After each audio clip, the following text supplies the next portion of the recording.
Welcome to the Backyard Professor Responds videos. Once again, I have found very interesting ideas to discuss, this time from the well-known ufologist, interviewer, YouTuber, Jesse Michels. He is interviewing a gentleman who worked at Area 51. Now, I get it. Jesse does call him a whistleblower. In the comments, they said, well, he's had to have been vetted and all. Rather than being a whistleblower as such, he's probably more of a spokesperson. Be that as it may, this gentleman provides some very interesting interviewing ideas. I will put a link to this video in my description. I'm only going to touch on just a couple of items that I thought were interesting. The whole interview is interesting, I promise. But I want to do a brief Backyard Professor Responds. I have tonight and tomorrow night. I'm going to have to try to make a video early because I'm getting ready to go have minor surgery done. Nothing major, but I'll be out for a few days. And I want to give you as much information so that you can watch these videos, backtrack and watch some of the videos that I've made earlier that you have not watched. I am interested and believe in this UFO phenomenon. I'm somewhat getting a reputation for a stickler of hopefully getting better evidence, and I intend that deliberately, for sure. I want to say welcome to all the new subscribers to my channel. Hit the like, subscribe, the notification button, share the video with everybody you can. If you like this type of programming, I will never do it different. So far as my intention is, I do want to know the truth. No hype, no bull. Let's just get the information. And, of course, that does mean we will speculate. There's no question about that. Speculation is part of the order of the day, and I will indulge in it when I can. It has a variety of disciplines, and this interview with Jesse Michels really brings this home. History, mathematics, philosophy, science, fundamentally, religion, fundamentally, spirituality, the paranormal, the woo-woo that is becoming less woo-woo, and for better or for worse, within the next decade, I would personally think is going to be integrated more into this scientific endeavor, this study of the cosmos, this study of our own Earth, with more attention to detail and learning more about our own Earth, as well as ourselves. This topic has it all. Seriously. And so this is part of the attraction. Well, this is the main attraction. What I want to focus on is what they say about the green orbs. So we are aware of a potential propensity of the UFOs to shapeshift. And they can have a variety of shapes if they are having this capability and displaying it in our skies. The orbs shapeshift into various other objects. There's many videos. I've actually made a video on this myself. At first, I was quite skeptical. I still am not 100% sure whether I accept it or not. I am always trying to look into as much as I can on a variety of topics on these various manifestations of the orbs that change into beings, according to Chris Bledsoe. I have no reason to doubt him at this point in time. The orbs changing into drones, for me, amazingly enough, is even more iffy. From a ball of light, an orb, as it were, changing into something metallic. And I know I'm working on it. I'm not sure where I stand on that. I'm certainly not a full believer in that. I think that's overkill at this point. I'll put it that way. But the colors of the orbs are extremely interesting, and green of all colors is what fascinates me in this particular interview, because there is a pattern to when the green shows up. And I think that's quite interesting. So let's take a look at this. Our technology is well ahead of what people know, because where I was, right place, right time, I saw some of that. You occasionally still work at Area 51, right? We call it the test site or the test range. Area 51 is just one component of that entire huge sprawling compound. During that time, a green orb type object had flown over, and that was where the weird shit started. We moved on down another hallway, and it had a marking on the wall and said off-world technology. That's insane. Metallic basketball size sphere. Looked like it was just levitating above the podium. It looked unnatural. I'm looking at it, and it almost looked like a mirage type of effect. And above that display screen were these hieroglyphic symbols that I started to see appear. This is encoded in something deeper. Way deeper. Absolutely fantastically interesting. Off-world technology room. Wouldn't it be nice if the secrecy could go away and all the rest of us could enjoy seeing what that is? Because who knows who among us might have a key to solving problems that the military with their mindset will never be able to see. I think they're too narrow. I get the idea of secrecy. They've spread that blanket way too far, in my opinion, however. I get it for national security. But not everything is national threatening. So who knows what will happen. We're on Monday, the end of Monday. Steve Greer's so-called disclosure has not occurred yet. He's got till what? Next Saturday? Yeah. And I haven't heard nor seen anything, unless, of course, this gentleman from Area 51 is part of the disclosure. That's not quite how Greer explained that. And on the other hand, I have not seen Farsight's information putatively from the aliens themselves that they are going to send bigger ships. I understand there's a process involved with this. And processes don't always, turn out like they're supposed to. Some processes you want to take a week take 3 to 5 months. I get that. Greer claims people in Black Ops or Special Ops have told him we are going to disclose in 1 month. Then he came on and said the same thing, and he had talked to them more recently, and they said we will be disclosing in 1 week.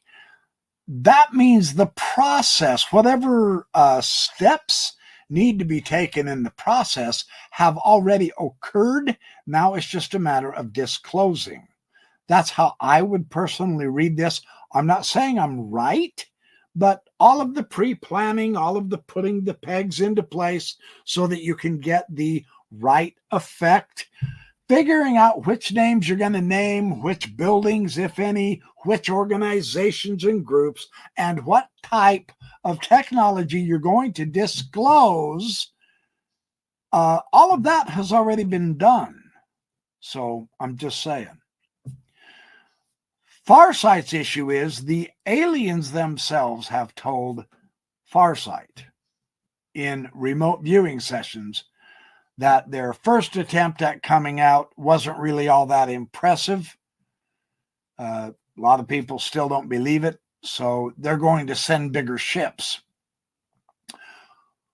Well, what we know about their capability of locomotion is vastly superior to ours, so it shouldn't take them too long, if any time at all, to get those bigger ships here. I have heard very, very precious little, and I have seen nothing in the skies whatsoever from anyone anywhere around the world showing, and the quote is bigger ships, not bigger orbs, not a bigger number of orbs, but bigger ships. Now, from my understanding of vocabulary, I'll be happy to be corrected if I'm wrong. It's not a big deal. I'm after what is real, what is true. It would appear to me to be quite difficult to confuse drones with ships. Yeah. Ships give you a completely different connotation than drones or orbs. Yeah. So, but I haven't seen anything of that. For Bledsoe, he did say it was going to be an argy-bargy. It was going to be a rough year. We're going to go through a rough time in 2025. Colt Hart, of course, said all hell is going to break loose in 2025. And Bledsoe says in 2026, with the alignment of Regulus over the Sphinx, there's a new knowledge that is going to tremendously benefit mankind. So we'll have to wait until 2026 to see if that happens. We're not told specifically in details what kind of a cliff high says there's going to be a melee for several months, potentially running up into June of 2025. But we're in the period of the melee since December 3rd. And none of this has happened that I'm aware of. Understanding the basic definitions of language. So we're awaiting patiently. We are keeping our eyes and minds open, but not so open our brains fall out. That's a very famous saying from an atheist, which I concur with, quite frankly. I'm not going to just believe anything just because someone says to. So in the process, I've learned an interesting connection here. Thank you, Jesse Michels, with your fantastic information of green orbs. Why green? Well, I don't know. But the connection here is quite interesting. Let's keep going. There was a meteor expert at the University of New Mexico named Lincoln La Paz. And in 1948-49, he was basically studying green fireballs following the plume, radioactive debris post-nuclear blasts across the U.S. There's another guy, a researcher named Dan Wilson, who was also following up on this line of research.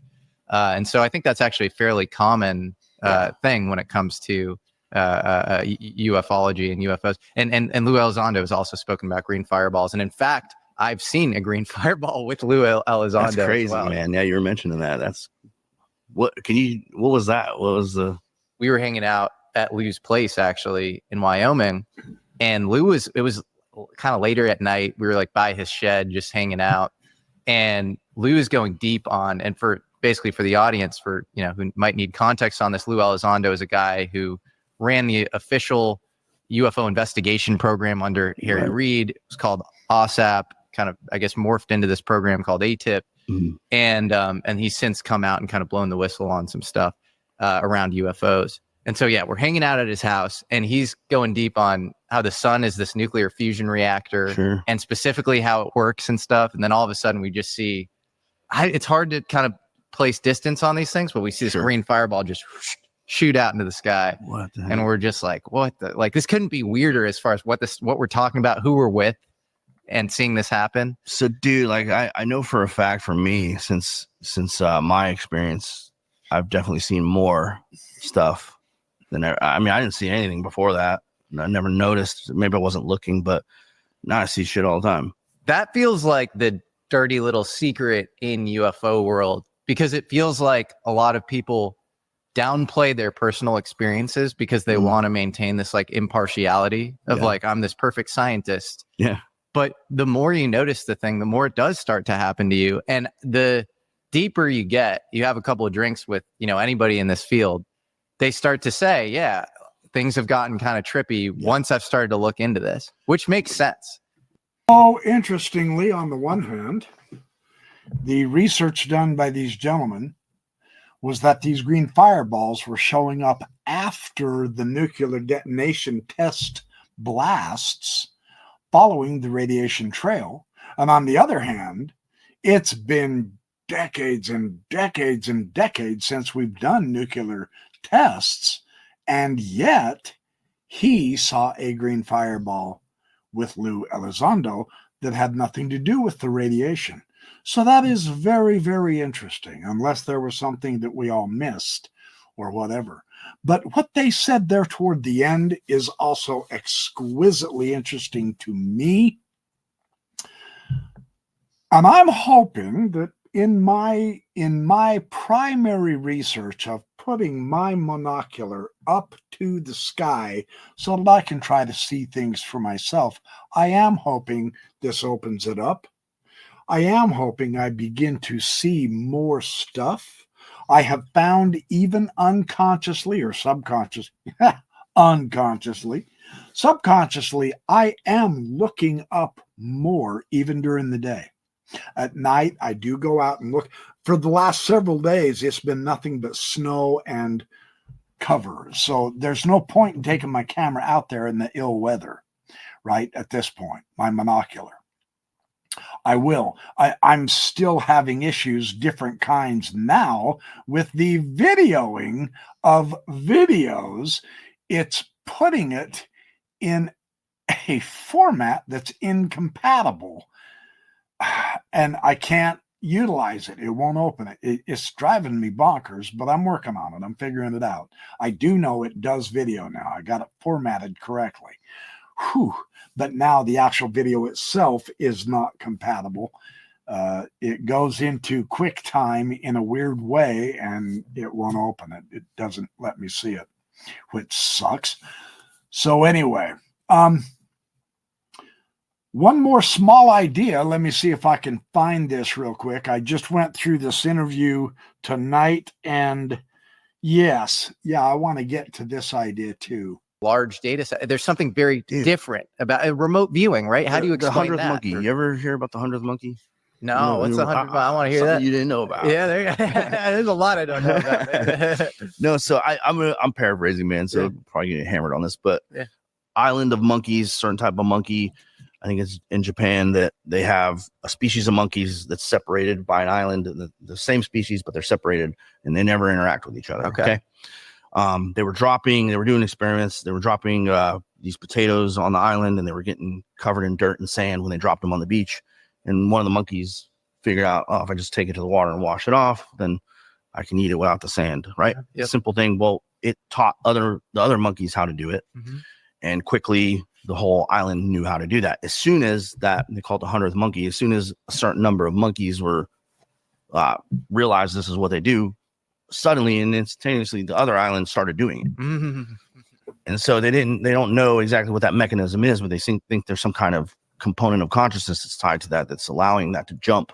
I think so. And so and there's other studies to that too, like you saw the Stanford did the one with the light and the plants. Yes. And so there's a lot of that's starting to like come out in science that's showing us that consciousness might be, there's a component to that that's we don't understand at all. Well, we might have, it's deeper. Yeah. Speaking of like uploading consciousness to the cloud and how weird that sounds from an AI perspective, that might be going on with our conscious. Like we might have a client server side interaction with our consciousness, but that's way more magical and robust. And so a good example is the Bannister effect, where upload times are slower than download times. So breaking the 4-minute mile as the first person is going to be much harder than downloading that, going forward. So this theme of consciousness yet again comes to the forward, and it's just something I am going to have to pay more attention to. I do want to begin to study it from a more serious point of view than I have in the past, and share the new information on my channel as it could be relating to UFOs. That orb, that sphere that you saw at the beginning of this video that I'm making, that this gentleman talked about, he said the idea was this is part of the steering or propulsion mechanism, the mechanics of what helped make the craft fly, but it worked with consciousness, has become the buzzword in Area 51. There just is something about consciousness guiding these aircraft, and this is not the first time we've heard this. Again, this is our expansion of science that I am just bluntly now, I'm still somewhat uncomfortable with this. And I promise I'm trying to overcome this, because I recognize that consciousness is going to be a key in this UFO subject. But it's very difficult for me, being so studious in the classical science materials, and consciousness was more into the psychology. It was the soft science. See, they even artificially divided science into the hard science and the soft science. The hard science being the physics and the mathematics, and the cosmos and all. And the soft science being sociology and, psychology, etc. Even that's an artificial division now that has hindered us more than helped us progress. That's the bias, that's the division I'm personally having to try to overcome and get out of my mind, so that I can incorporate consciousness studies into the UFO, along with, again, remote viewing. And I just watched the other day a Richard Dolan interview with several different remote viewers, and it was electrifying at the end when Richard Dolan's conclusion was, I would have to conclude, based on all the evidence that I've seen from this controlled study, that remote viewing is very real. Now, Dolan is the most grounded, one of the premier historians of UFOs. He is a no-nonsense, very careful, meticulous researcher. His word has clout. So, hearing his conclusion, I believe is going to help me overcome my own bias in this study of incorporating elements that used to not be allowed into science. They simply must be allowed into science now. This is quite remarkable to me. It's exciting. It's intimidating. It's maddening somewhat. And it is uncomfortable for me personally. But I'm going to have to work at this to get over it. I believe I can, because part of my future studies, starting this week when I'm recovering, is going to be in consciousness studies, and I will be able to watch several more YouTube videos while I am recovering, and I will be able to get a broader field yet, a better grasp on potential ways this is going to be incorporated. Now, Chris Bledsoe can summon the orbs with his consciousness.